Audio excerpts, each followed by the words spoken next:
The podcast you are about to hear is part of the Polish-Scottish Heritage Project as one of its many productions which aim to promote a greater awareness of Poland and Scotland's shared heritage. We hope that it encourages you personally to look into the stories of the places, events and people that shape the history we are privileged to share. When Danuta Stepek and her family were forced out of their home in 1939, she had no idea that her 8-year journey would take her to Siberia and Kazakhstan before ending up in a Polish military school in Palestine. In 1947, she came to the UK and ended up in London, where she got married and had children. Later, she rejoined her brother, Jan Stepek, in Cambuslang. My name is Maria Danuta Bieńkowska, and I'm from Poland. Whereas in 1959, that was at summer, because what I was earning in sewing, it wasn't enough to keep 6 people. And my husband was looking everywhere for work, and he couldn't get anything. So my brother came to London and he said, well, if you like, you can come, and I need someone honest in the shops, you know. And he moved here. And I was really very grateful because I have no idea what would happen to us. To many of us, to support it's difficult. So what were your first impressions when you arrived in Scotland? Can you describe that time for me?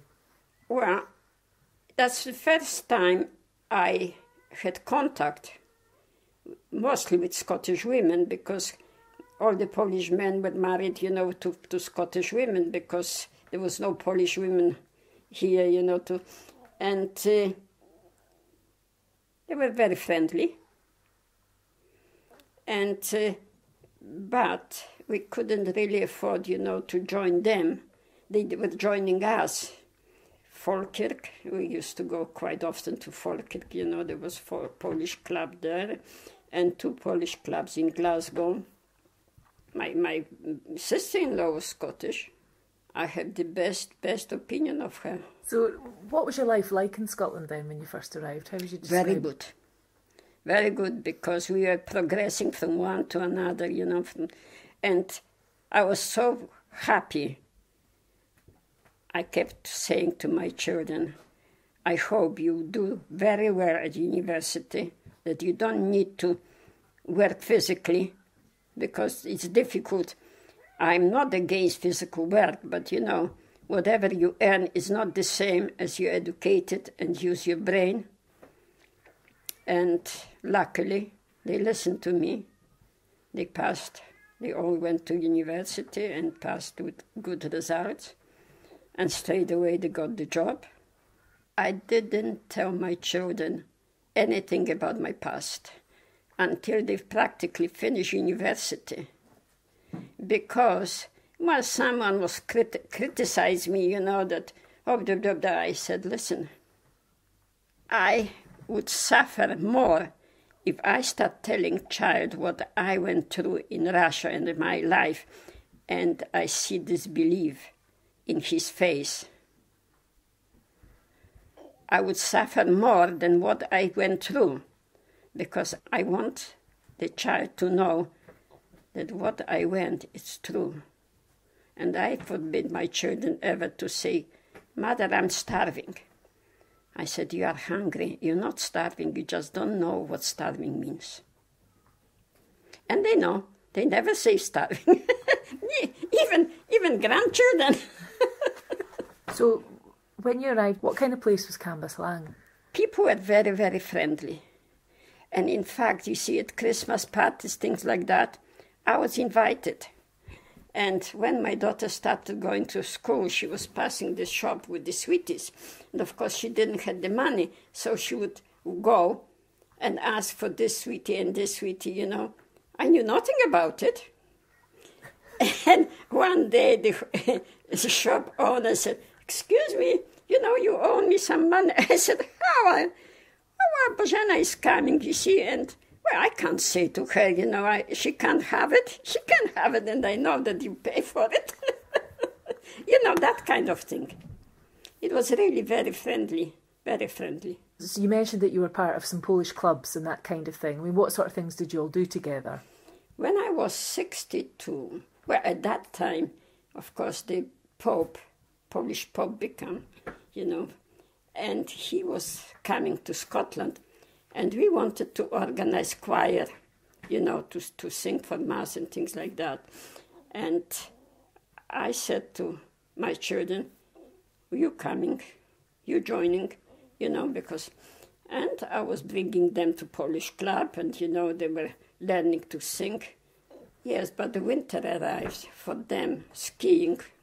They always rented the house in north of Scotland, so on Fridays, all of them were going there skiing. Well, the girl who organized the choir, she said, well, after the Pope visit, things like that, we want to stay, but it's not only choir, but, Polish dancing, because that is very important. And in Palestine, I was in an ensemble like that, and we were going, giving concerts and dancing, to Polish, English, British armies, and to, in Jerusalem, in Tel Aviv, for Arabs, for Jews, Polish culture. I said, well, I'm sorry, my children left me. So I'm going, oh, no, you're joining. And of course, you see, they were teenagers, and I was already old woman. I said, no, you're staying. You know how to dance. You have to know. Okay, why not? And, it keeps me really young. To be with young people, it was wonderful. Half of them were Scottish children, because they joined, in Polish club, and things like that, and they loved.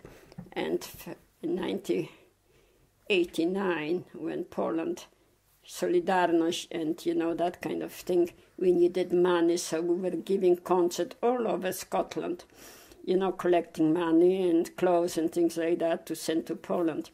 And afterwards, we started going to Paris. Every year, we were hiring the bus, and we were going in Paris, to give the concert and singing and dancing and all this. It was wonderful. And then we started going to Poland. Poland invited us.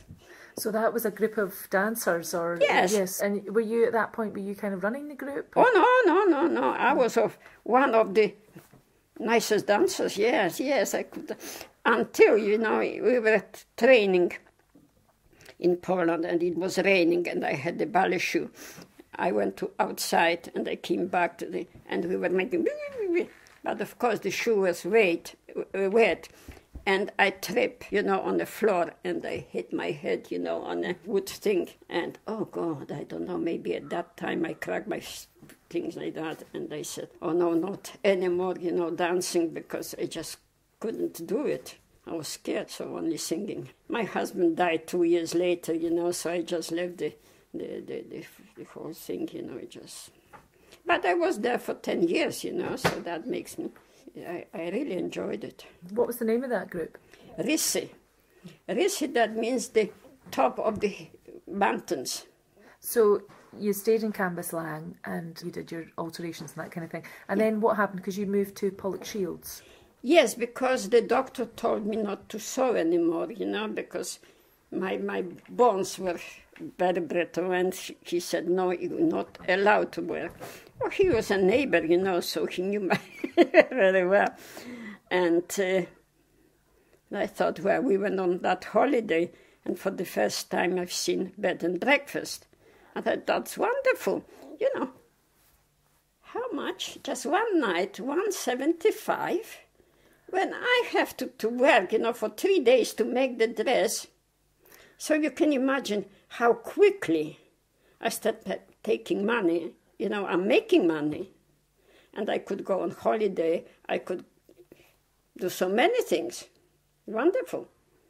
And the children could go skiing all the time, And so go back to when you got the hotel and tell me that story about how you ended up running a hotel. I was scared. I was scared stiff because it was very, I could manage, sewing, but 24 rooms, and, to redecorate, because the house was very, very neglected. There was no central heating. You had to change all the electricity, to put the hand basin into every room, to put the showers, baths, and things like that.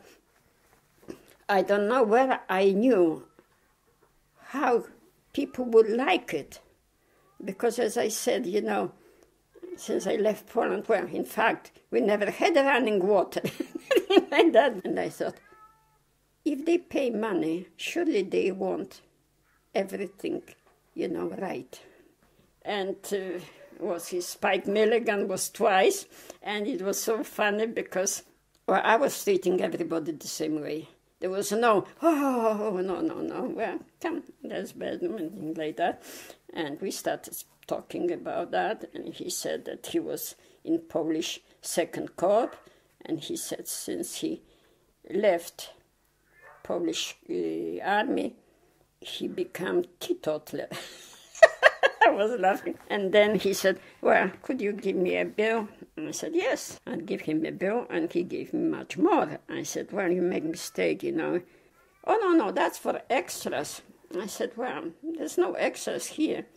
And then I remember I make, apple crumble, I said, oh, would you like a cup of tea and some cakes? Well, you see, that's extras. Were your customers interested in you and your story and how a Polish woman had ended up running a hotel in Glasgow? No, because most of the businesses belong to Polish people in Glasgow. Yes, restaurants and machine washing, because people didn't have the washing machines, so that's, and fish and chips, Polish shops, sausages, that kind of thing. There was lots and lots, because there was no jobs. And, to survive, they started repair of watches and jewelry, that kind of thing.